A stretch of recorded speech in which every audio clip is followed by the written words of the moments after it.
Well, the life of Jesus is very well covered, there's no question. But my colleague Ray Bruce and I felt that we could bring something fresh to it.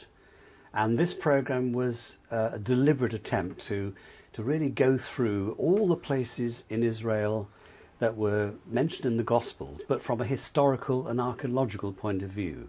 It's not overtly religious. It's something that we take the life of Jesus as a story, but we go to all the places that actually were mentioned and look at them very closely. And I wanted to bring in this particular program a sense of being there, being able to touch those places, being part of that little bit of geography, and I think that's really what we wanted to achieve.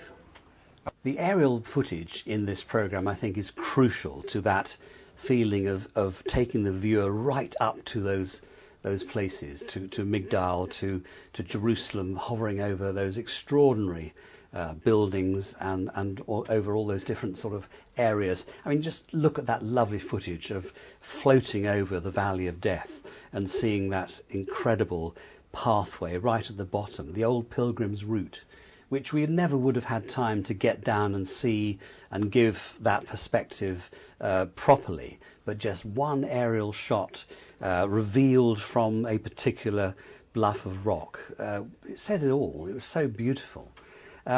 Also, I think hovering over the Sea of Galilee and getting really up close to those wonderful sort of feelings of landscape and that lovely greenness that we see in the film. It's a unique perspective. And of course, we were filming this with the Canon 5D Mark II. This was actually no more than a stills camera, but had a huge memory.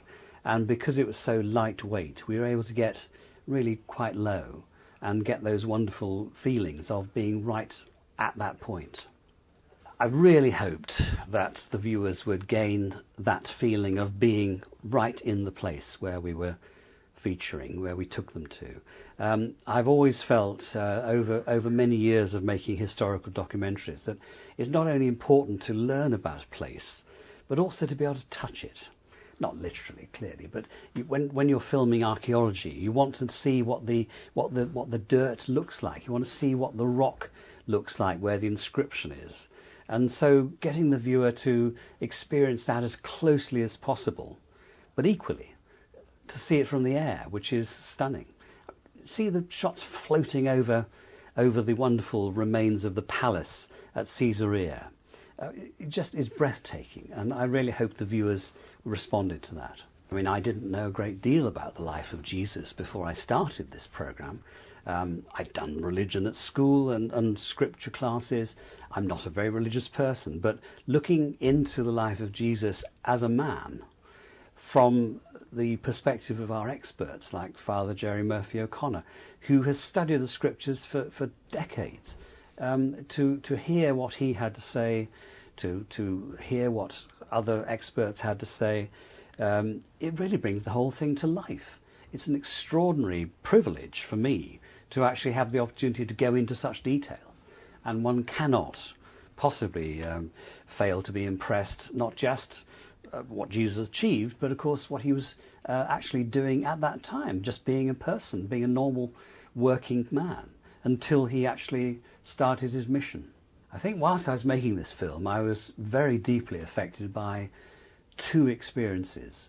One was being taken by Dr. Shimon Gibson to the old bricked up gateway in the walls of Jerusalem, where Jesus, Dr. Gibson thinks, Jesus was taken as a prisoner out to meet the crowd with Pilate. This was a gateway that led directly from the prison, and Shimon thinks this was where Jesus actually was offered to the crowd for them to make their decision. To stand on those hollowed out stones with bits of the wall still there was a very, very chilling moment. It's not a place where all the pilgrims would know about. So I felt very privileged, and it was almost like a private moment because it was not flagged up. I think the other thing that moved me very much was the discovery of the menorah stone at Migdal, which was being unearthed literally as we were filming. My colleague Daniel Cohen was sent to film that because I was tied up elsewhere. But to actually feel that during our shooting schedule, a remarkable piece of archaeology was turned up, such as that, it again was a great privilege. I think this production had some huge challenges, but probably the most interesting challenge and the most challenging aspect was the amount of archive footage that we had to look through. CTVC here has a superb archive of footage of this kind, having been engaged in these sort of programs for many years. So it was looking at that footage, it was trying to work out the best quality. Of course, we were shooting this in high definition, so we had to find the next best thing to the footage that we were offered. But there was a huge amount of footage to look through. Of course, the more footage I could find that was suitable, the less I actually had to go and shoot, because I had a very, very tight schedule. Budgets these days, of course, are tight, as we all know. So it's a question of making as much value as we could out of that archive, balanced with the amount of time we had to shoot new material. And to get that balance right was crucial. And I believe I did it to the best of our ability. I've always made my historical documentaries by writing a script first.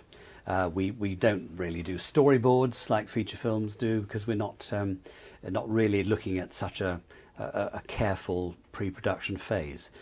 But generally speaking, I find if you have a script which works in terms of narrative, in terms of words rolling together, and you know where your part breaks are coming, it helps enormously when you're planning the shoot. You know what bits to get from which interviewees. You can actually be more certain of covering your ground if that script, which is really a wish list, is there to help you. Obviously the script is modified through every phase of your production, and in the very end, when you're finishing off what we call the dubbing script, which is the script for the voiceover, that is often quite far removed from the first script you started out with. So that's really how we do it, that way around. The editing of a program is always going to be a creative process, whatever you say. I think on this occasion I was working with a brilliant editor, Nick Carew, who does a lot of feature films, and his presence here was as important as mine. He had very, very strong ideas about things. Often he, having got a very good brief from me, would suggest things which I hadn't thought of. And that was wonderful. To get Nick so involved was a great thing to see. And he was using the archive material in ways which I didn't think were possible. His use of pictures against music was brilliant. And I think he probably enjoyed this as well very much, because he had actually a huge amount to contribute. I think his finest moment was the crucifixion of Jesus, where he took archive footage, he colorized it, he posterized it, he cut it so well with the music. It turned out to be an extraordinarily powerful sequence, which essentially we conjured out of nowhere. We didn't shoot anything specially for it. It was just a wonderful example of good editing.